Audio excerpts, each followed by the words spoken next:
है और ये मांग लेके कि ये जो तीनों काले कानून है ये रद्द होने चाहिए।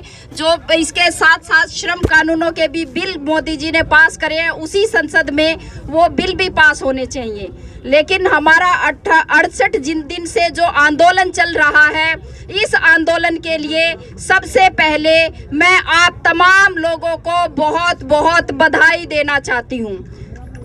68 दिनों में जो 26 जनवरी का दिन आया था, जिस पे सरकार ने भी ललकारा था कि 26 जनवरी को आपका आंदोलन खत्म हो जाएगा, और किसानों ने भी पूरी जी जान लगाई थी कि हम 26 तारीख को एक शांतिपूर्ण ट्रैक्टर मार्च करके हम अपनी पूरी ताकत सरकार को दिखाएंगे। लेकिन वो बाद में 26 तारीख की शाम होते होते हम लोगों को समझ में आया कि जो मोदी कैसे ललकार रहे थे, जो तोमर थे वो कैसे ललकार रहे थे कि 26 को हम आपका खेल खत्म करेंगे। 26 तारीख को जो भी लाल किले पे घटना घटी, अब वो उसका पर्दाफाश हुआ कि वो घटना किसी और ने नहीं, उस घटना को अंजाम देने वाले मोदी जी, अमित शाह जी, उनकी शह पे ये सारा काम हुआ। और जो लोग वहां पे गए थे लाल किले के ऊपर और जिनके नेतृत्व में गए थे, और जिन लोगों ने फेसबुक पे और सब जगह पे आके ये कहा, हाँ हम लोगों को लाल किले पे लेके गए, हमने लाल किले पे झंडा फहराया, वो भी किसी एक धर्म का, आज वो लोग खुले घूम रहे हैं। उनके ऊपर सरकार ने FIR भी दर्ज नहीं करी है, उनको कोई जेल के अंदर आज तक नहीं डाला है। वो क्यों खुले घूम रहे हैं? वो इसलिए खुले घूम रहे हैं क्योंकि उनका उठना बैठना अमित शाह और मोदी के साथ है। और इसी साजिश में उन्होंने ये सोचा था कि हम आंदोलन को उखाड़ देंगे। उन्होंने पलवल बॉर्डर से लोगों को उखाड़ा, गाजीपुर बॉर्डर पहुंचे कि यहाँ से भी धरने को उखाड़ देंगे, लेकिन राकेश टिकैत जी वहाँ पे जम गए और जो आह्वान किया उन्होंने कि भाई जो भी लोग वापस गए हैं वो वापस आ जाओ, और जो वहाँ नहीं भी पहुँचे थे सबके लिए आह्वान किया कि आप सब जो है गाजीपुर बॉर्डर पे पहुँचो।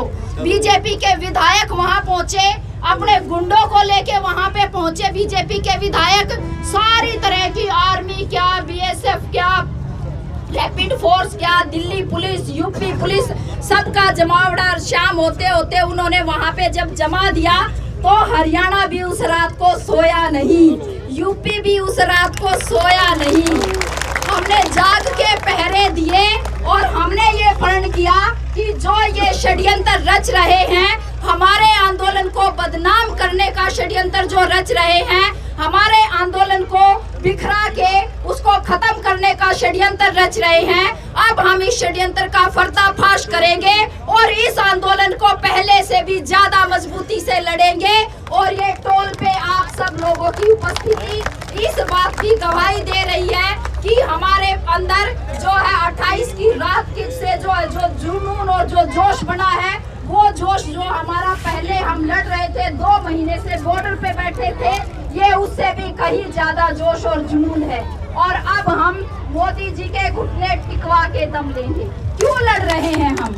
क्या बात है इन 3 काले कानूनों में? वैसे तो सबको समझ आई हुई है कि क्या बात है कि ये कह रहे कि कंपनी करेंगी खेती, वो बताएंगी हमें कौन सा बीज लो, कौन सा खाद डालो, किसी फसल होगी, और जब फसल होने के बाद भी वही बताएंगे कि इसकी क्वालिटी ठीक है कि खराब है, इसको वो खरीदेंगे कि नहीं खरीदेंगे, और फिर वो जो कर्जा किसानों के सिर पे रखेंगे और उसके बाद कहेंगे कि कर्जा नहीं दे सकते हो तो जमीन दे दो। ये उसके अंदर उनका रणनीति है एक कानून में। दूसरे कानून में कह रहे हैं आजाद कर दिए किसान। कहाँ से आजाद कर दिए? कह रहे किसान मंडी से आजादी दे दी किसानों को।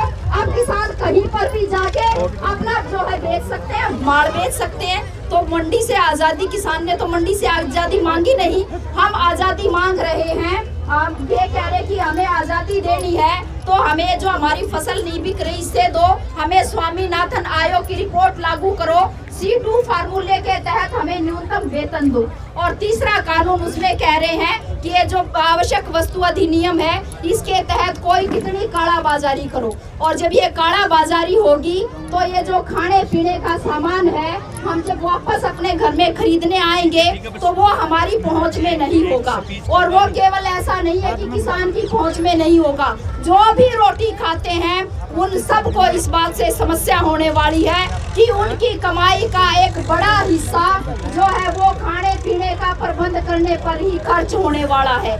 इसीलिए ये आंदोलन भी केवल किसान का आंदोलन ना होके ये पूरे देश का आंदोलन है, किसी एक राज्य का आंदोलन ना होके पूरे देश का आंदोलन है, 36 बिरादरी का आंदोलन है। जिनका रिश्ता, जिनका नाता रोटी से है, जिनका नाता जो है खेती से है, उन तमाम लोगों का ये आंदोलन है आज के दिन। और जो मोदी और शाह जिस बात पे राजनीति करते रहे हैं, हमें बांटते रहे हैं, उसका भी पर्दाफाश अब हो रहा है कि ये जो जात और धर्म का बंटवारा करके आंदोलनों को तोड़ने के जो प्रयास कर रहे हैं, इनका जो गोदी मीडिया लगातार बोलता रहा है, किसानों के खिलाफ बोलता रहा है, कभी कह रहे हैं खालिस्तानी, कभी आतंकवादी, कभी नक्सलवादी, कभी कह रहे हैं देशद्रोही हैं, और भी कुछ बहुत कुछ वो जो है बोल रहे हैं। इवेंट मैनेजमेंट तक बोला गया हमारे आंदोलन को, लेकिन हम लोगों ने आज दिखा दिया है कि ये जो है लड़ाकू कौम है,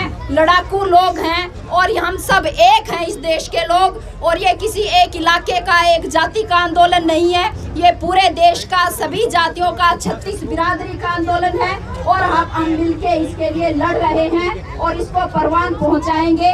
CITU की तरफ से इस बात के लिए मैं आप सबके हौसले को सलाम करती हूँ, सलाम पेश करती हूँ, और इस बात के साथ अपनी बात खत्म करती हूँ कि CITU हमारा मजदूरों का संगठन है। हम भी जिस दिन से ये आंदोलन शुरू हुआ था उस दिन से, और उससे भी बहुत पहले से दिन रात लगे हुए हैं इस बात को बताने के लिए, लोगों के बीच में जगाने के लिए कि ये जो कानून है ये किसी के भलाई में नहीं है। और 4 कानून, और 1 मिनट और मैं लूंगी, 4 कानून आए हैं किसानी के अतिरिक्त, जो मजदूरों से के बिल आए हैं, उनमें ये कह रहे काम कच्चा हो, पक्का हो, नौकरी कच्ची रहेगी, 8 घंटे की जगह 12 घंटे काम होगा, मालिक की मर्जी चलेगी, जब चाहे लगा लो, जब चाहे निकाल दो। तो ये जो है दोहरी मार है हमारे ऊपर।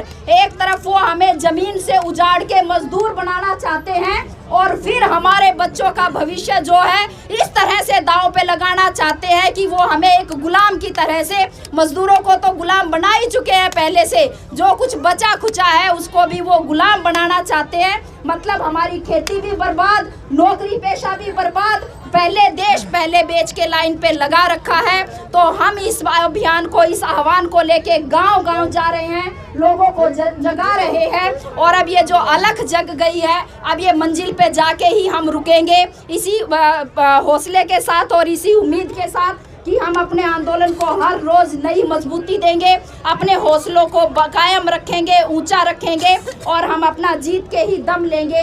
इसी आह्वान के साथ, इसी अपील के साथ मैं अपनी बात खत्म करती हूँ। धन्यवाद साथ।